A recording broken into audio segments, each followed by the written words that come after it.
Okay, now last time I remember we covered most of the materials contained in this set of PowerPoint slides, right? And have you managed to find time and do some revisions?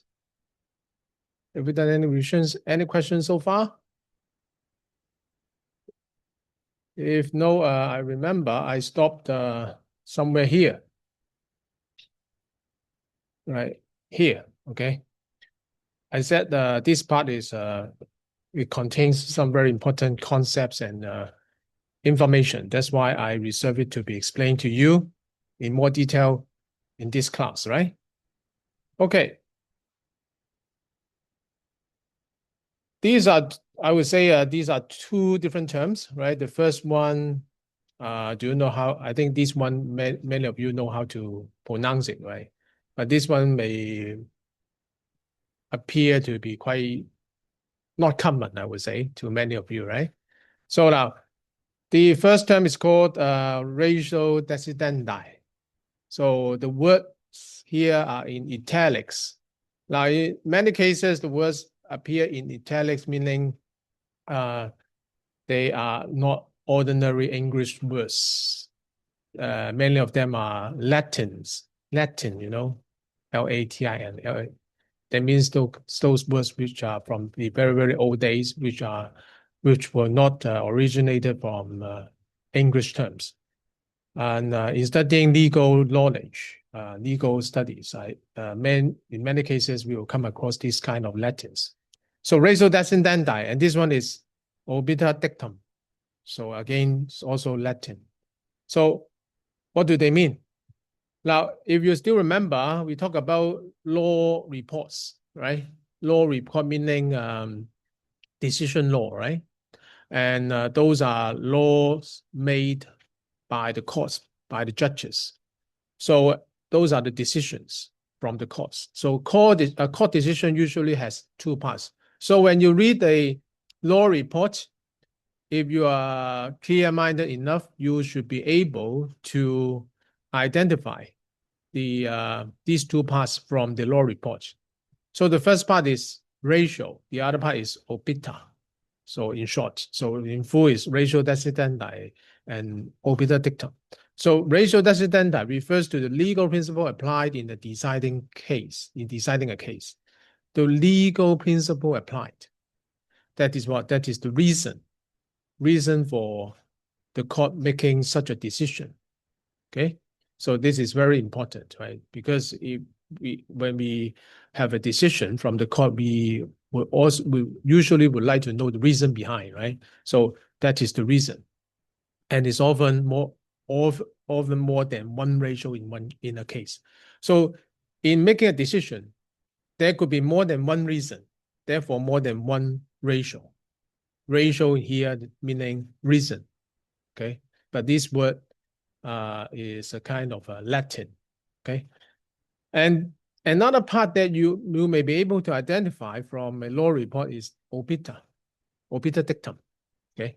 Obiter meaning what? It is not exactly the reason for the decision, but it is a by the way statement. By the way statement meaning what? Something mentioned, somewhat like a remark, rather than a reason for the decision. Okay, so it could be some comments made by the judge, okay, something related to the decision for the case, but not exactly the reason.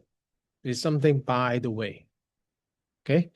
So given by a judge is not central to the decision, and this kind of obiter dictum is not binding on subsequent cases.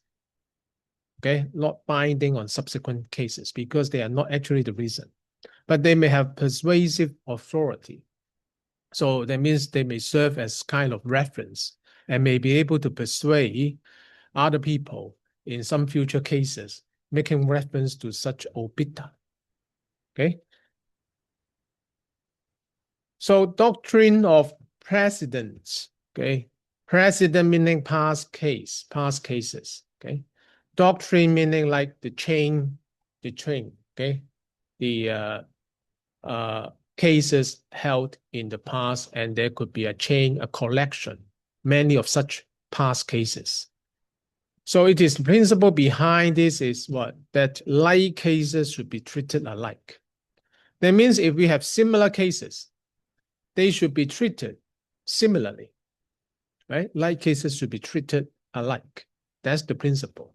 That is what was decided in the past. That means what was decided in the present should be of certain degree of authority in the upcoming and future cases. So also referred to as the doctrine of stare decisis. So that is what standing by things decided. That means following decisions made in past cases. Okay. So it requires a court to follow decision or precedent set by a higher court. Now, this is called vertical stare decisis. So what does it mean? For example, this is the court at a higher level than the Court of Appeal, right? Okay, for Court of Final Appeal at a level higher than Court of Appeal.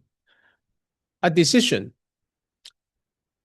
made by the CFA, Court of Final Appeal, in the precedent, in the past case, has a higher authority, power, that the court at the lower level has to follow the decision, okay, made by this court, which is at a high level in the past, okay?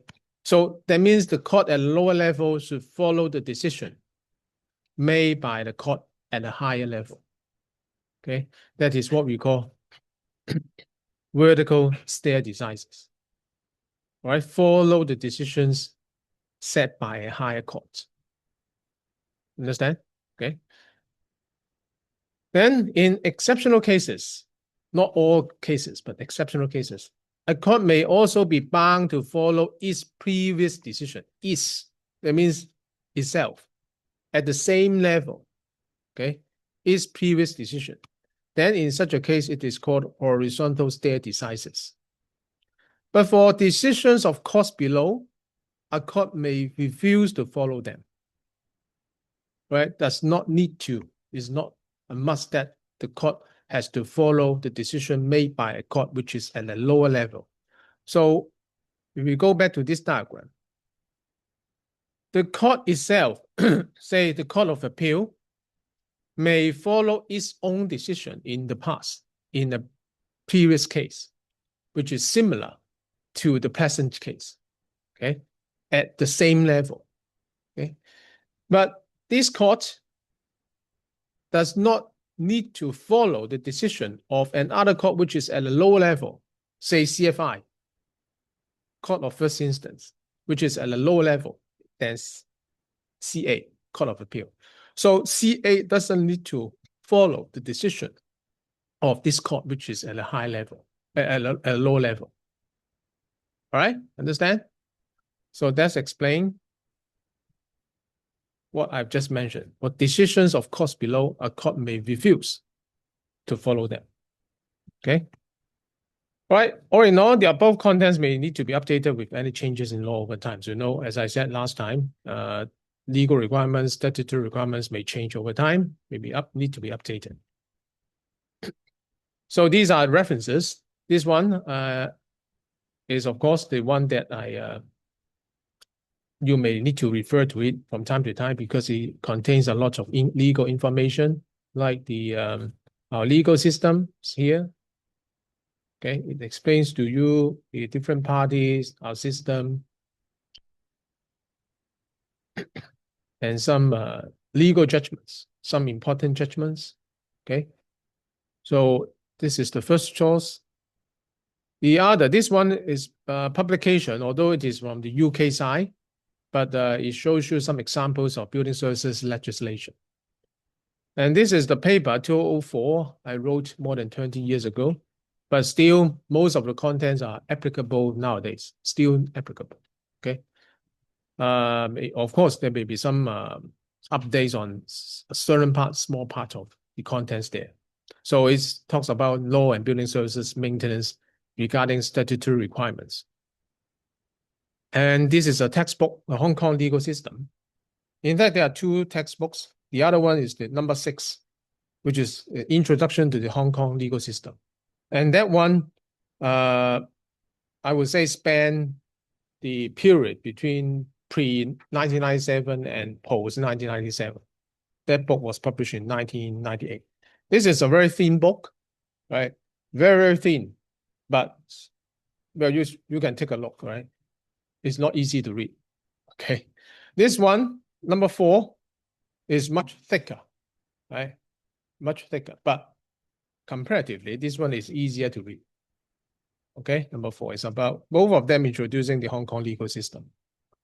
Number 5, although the title, sorry, the title is business law, right, but I would say much of the content of this book is easy to read, and therefore I include it as a reference for students at this level, especially those who have no prior legal knowledge, legal studies experience.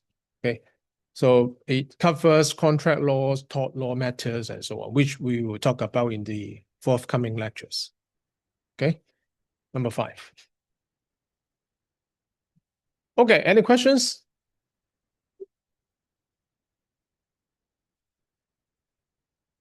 No? Okay.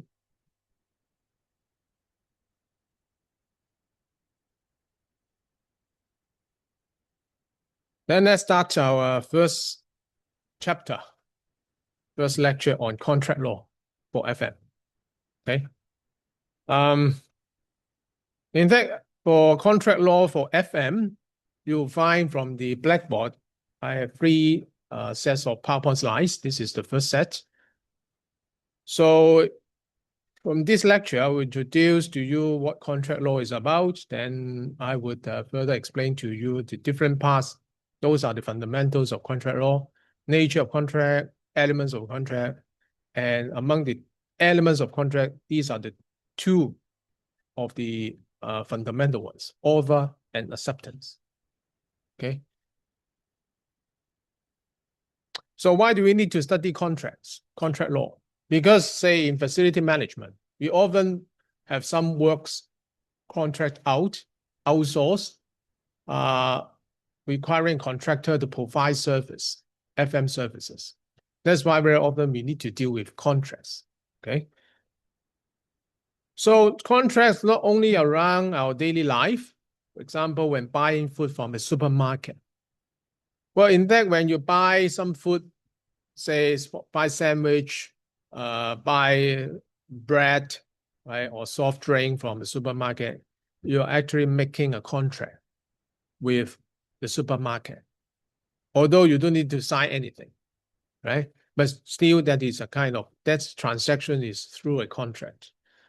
So it's also ubiquitous in business transactions, like say in FM, for example, we may need to procure cleaning service. We may need to procure maintenance service, so on and so forth, right?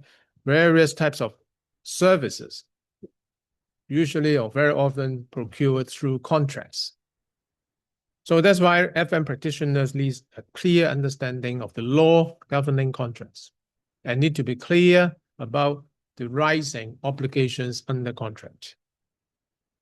Okay, if I ask you, could you quote some examples of rights and obligations, say, under a contract, whatever contract?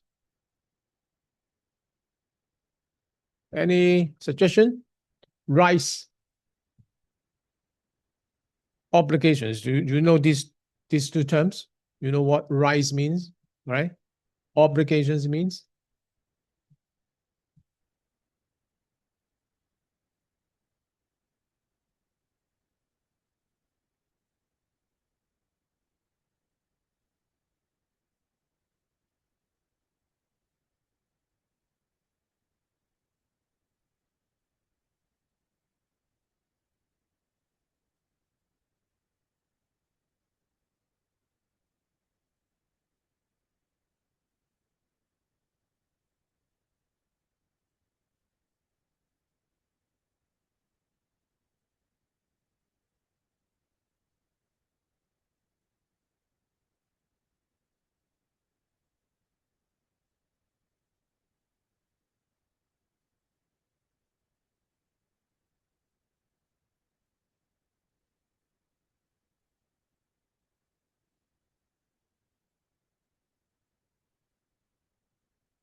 Okay, this could be an example.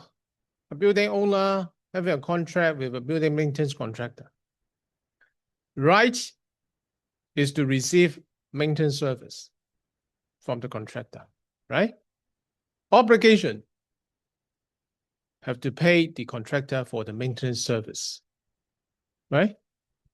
Okay, so this is a very simple example of right and obligation, okay? In FM context, very typical, very common.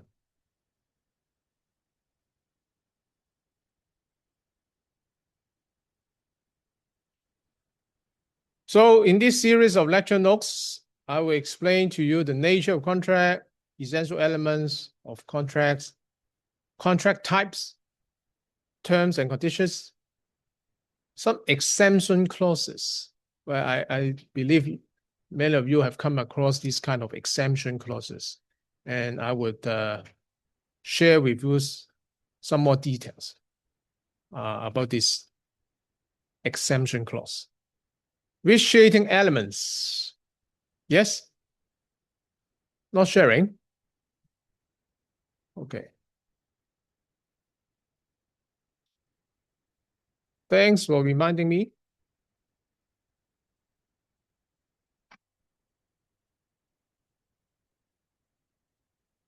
Okay, so I'm going to explain to you these things, including, say, what I've just said, vitiating elements. What elements would affect the validity of contracts? What we call vitiating elements, and how contracts may be discharged or remedied. Okay, so these are the key things to be covered. So legal authorities, court cases. Remember last time I showed you some examples of law reports, court cases, like the one here between Leung Chek Hin and PolyU, right? Including this one last time, right? These are just some examples. So these kind of court cases are cited when and where it is necessary for illustrating the relevant legal principles. As you will see later, if I ask you to memorize all the legal principles without referring to some past cases, very often you'll find it difficult to memorize. But if you have read those cases, relevant cases, that will help you understand those principles and therefore easier to memorize and will facilitate you to be able to apply them, apply the principles. So that's why, as I said last time, you need to read some law reports later, okay? And throughout our lectures, I will also refer to you some court cases, cite these cases as support. So the nature of contract, in fact, it is a branch of private law, right? If you still remember. Last time I already mentioned this, okay? It governs contract entered into by the contracting parties. Say we have party A, party B. Between them, if there's a contract, that contract governs these two parties, but not the others. There may be party C, party D, party E somewhere, okay? But if they are not involved in the contract, it's none of their business. That contract only governs these two contracting parties. And that's why it is regarded as a kind of private law between these two, somewhat like in a private way, okay? Contracts provides a framework defining the rights and obligations of the parties. I already showed you an example on rights and obligations, right? If the contract is breached meaning, right, somewhat like, well, in Chinese term, we call it broken, right? That means what? Violated, not complied with, right? Say there's a promise, but the promise does not come true, okay? Then it is a breach of the contract, okay? So the innocent party, meaning the party who is suffering, okay? Innocent party can look for remedy or resolution, could get remedy or resolution through appropriate jurisdiction. Here, if I ask you to think of an example of remedy or resolution, can you think of one? Think of one as would like to show it to the class. Anyone has any suggestion? Example of remedy resolution in contract. When a contract is breached, innocent party can seek remedy or resolution.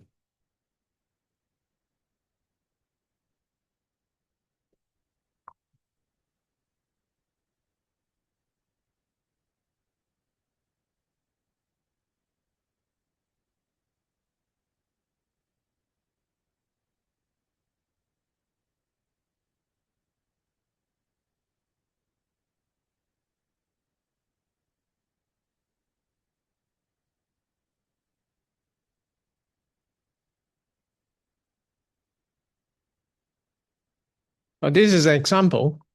Party A and Party B enter into contract. Party A failed to perform according to the contract requirements, causing Party B a loss of $10,000. Then Party A in breach of the contract has to pay Party B a sum of $10,000 as compensation. So in this case, compensation is a remedy. That $10,000. Okay. All right, understand? So this is a very simple example. This is what we call remedy. So it happens in contracts, business contracts, FM contracts, right? It's very common, this kind of remedy, okay?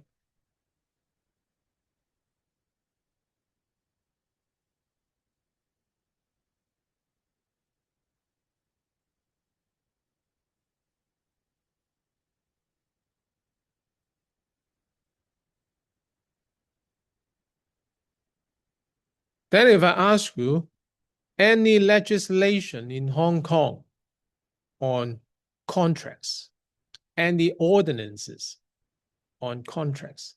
Now, remember last time I quoted some examples of ordinances, like Chapter 123, the Buildings Ordinance, Chapter 344, the Building Management Ordinance, so on and so forth, right? Those are ordinances, legislation. So here, the first point here is no specific ordinances governing the whole of contract law. Governing the whole.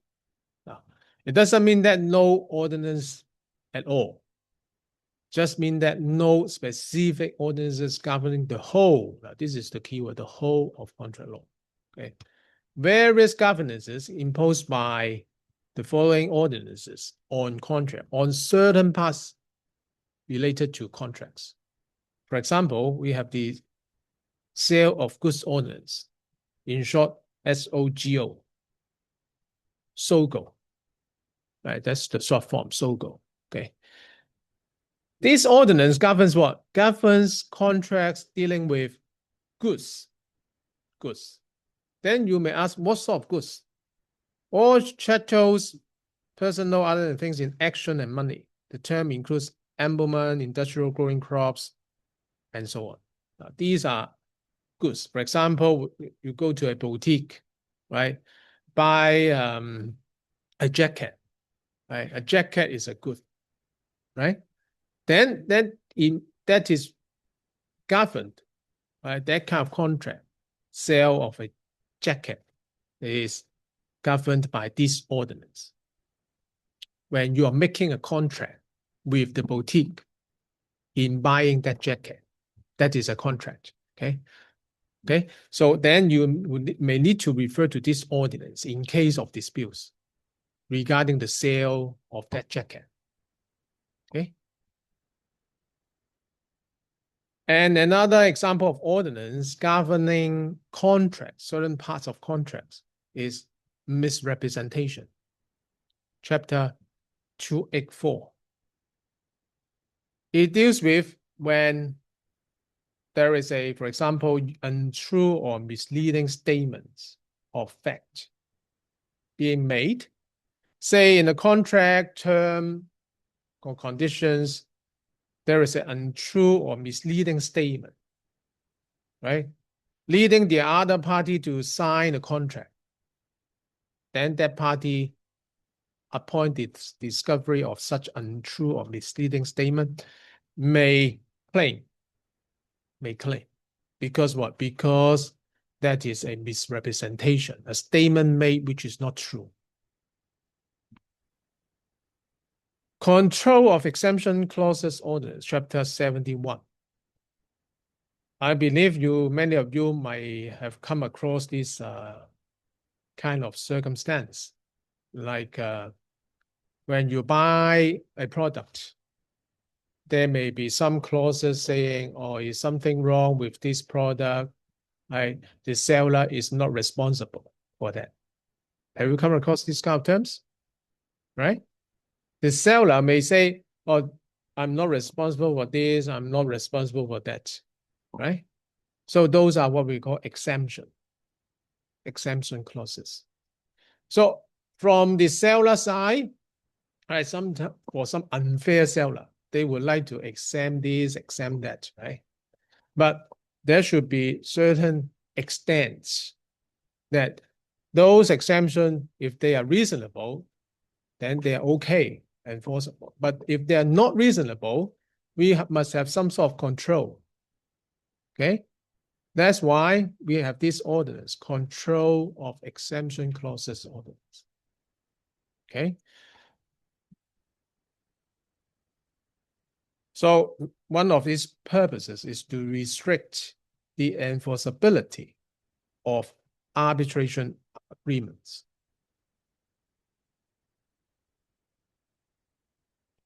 Unconscionable contracts orders. This is talking about what? If a contract is found to be unconscionable, usually for what? Contract for sale of goods or supply of service. Now, not only sale of goods, but supply of services. Like it is about supply of FM service, maintenance service, cleaning service could also be governed by this ordinance. Okay. So in which one of the party deals as consumer is unconscionable. If that contract is unconscionable, somewhat like unreasonable, not fair, the court may refuse to enforce the contract, or when enforce the remainder of the contract without the unconscionable part, or limit the application of that part. Okay. So for details, you may refer to this ordinance, chapter 458. But here, remember the key term is it deals parties as consumer. Does not apply to commercial transactions where no consumers are involved. Commercial, meaning say between companies, for example. And in fact, there are some other ordinances imposing some governance on contracts, not only the above, like so-called misrepresentation ordinance, CECO, or UCO, but also factors ordinance, supply of services, implied terms ordinance, and some others. But of course, in this subject, if I ask you to study all these, it would be too much, right? But I still need to let you know that there are some ordinances imposing governance on contracts. Okay, so when say when you handle contracts in future deals with these sort of ordinances, you may take a look of them in more detail. Okay, if you still remember, I mentioned this term, doctrine of precedent, at the end of our previous set of PowerPoint slides, right? Doctrine of precedent. Of course, it's also applicable here. Established through principles decided in court cases, as I said before. So it plays a major role in the development and application of contract law. Now, the nature, a very important nature of contract is that a contract is governed by the concept of strict liability. So what does it mean? Strict liability, meaning person who is in breach will be liable, whether or not, no matter, whether or not that is no matter, he is at fault. So no matter that guy is at fault or not, as long as the contract conditions are breached, that guy needs to be accountable, right? Okay. So we just look at whether the contract is breached or not breached. Okay. Without looking at whether that person is at fault or not. Understand? Okay. This concept is very different to the next chapter, tort law. Okay. We are talking about contract here. Okay. And then earlier, I gave you an example on remedy, remember? Right? Remedy. So what is actually a remedy? Is normally damages in contracts, normally, very often are damages. But here, you need to be careful in distinguishing terms, especially these two terms. Damage and damages, they are different. Okay. It's not saying damages are the plural of damage. Damage refers to loss suffered. Damages are about money, monetary remedy. Say the example I gave you earlier, 10,000 compensation, $10,000 compensation. That is a monetary remedy. And monetary remedy is called damages with S. Okay? That's the meaning, the term. Damage is the loss suffered. It may not be about money. Okay? Damages are about money. Okay? So principles of determining the amount of damages. Then how to decide what amount to be awarded to the innocent party. The principle is that you should based on putting the innocent party in the position he would have been in had the contract been completed.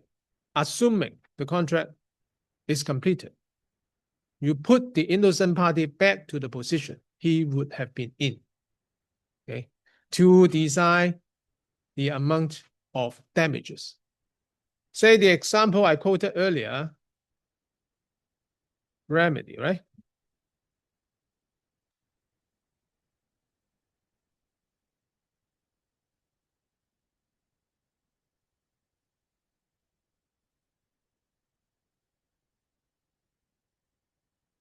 This example, the remedy.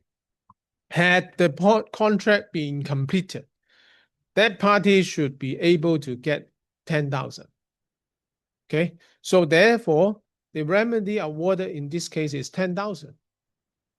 Okay, that's the principle. Nothing more, nothing less. Okay, it's not like you are trying to punish the guy who breaches the contract. Right? We should not award, say, 11,000. And we should also not award, say, 9,000 either. Okay, so the exact amount as if the contract is completed and we put the innocent party back to that position. Then that is what 10,000, we award 10,000. Okay.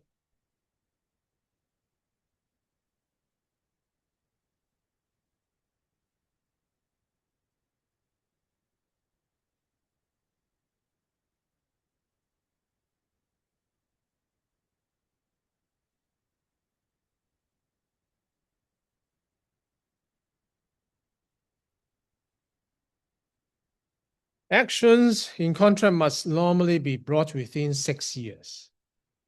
This time limit starts to run from the time of the breach, within 6 years. So within 6 years from the breach of the contract. Oh, so what does it mean? It means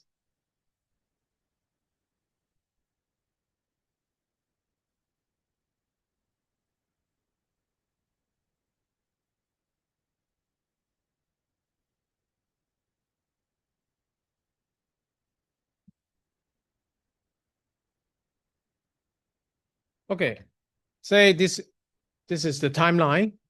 We may have a contract covering a 4-year period. The contract is for 4 years.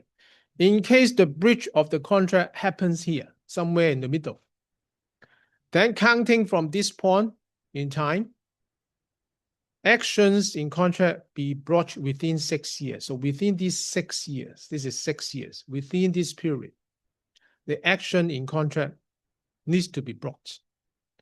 We should not delay it until somewhere here. If the action in contract is brought somewhere here, it's too late. Okay, normally. So within the 6-year period. Okay, limitation period, 6 years.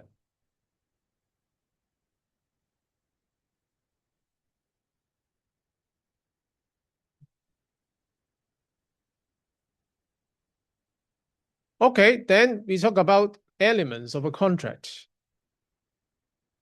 So anyone has studied legal studies before? Contracts, says if you have studied surveying, you may have studied some contracts, right? So how many essential elements of a contract? Usually? 1, 2, 3, 4? 4? Only 4? Some may say 5, some may say 6, right? So essentially, we have 5 essential elements. But before that, let's take a look at this first statement. Contract basically is an agreement. All contracts are agreements, but not all agreements are contracts. So diagrammatically, is easy to understand by referring to this diagram. Contracts, you may regard it as a subset of agreements. All contracts are agreements, but not all agreements are contracts. Why? Because some agreements are in lack of some essential elements of a contract. So what are those essential elements?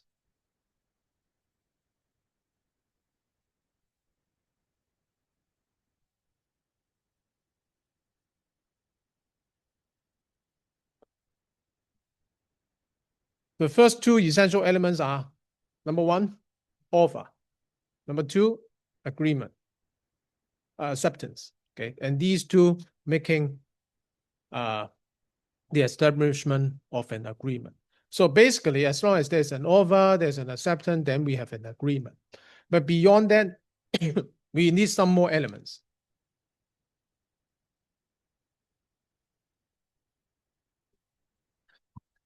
The one who is proposing an offer, giving an offer, is called offeror. The one who is given the offer and is going to accept the offer is called offeree. Offer and offeree. Okay, this could be John and Peter, Mary and May, or company A and company B. Okay. So these are 5 essential elements: offer, acceptance, and we have something more: consideration, intention, and contractual capacity. Okay. So with these 5 essential elements, basically we have a valid contract. So what are the characteristics or important points we need to note for each of these 5 essential elements? I will talk about them after the break. Okay, let's take a short break.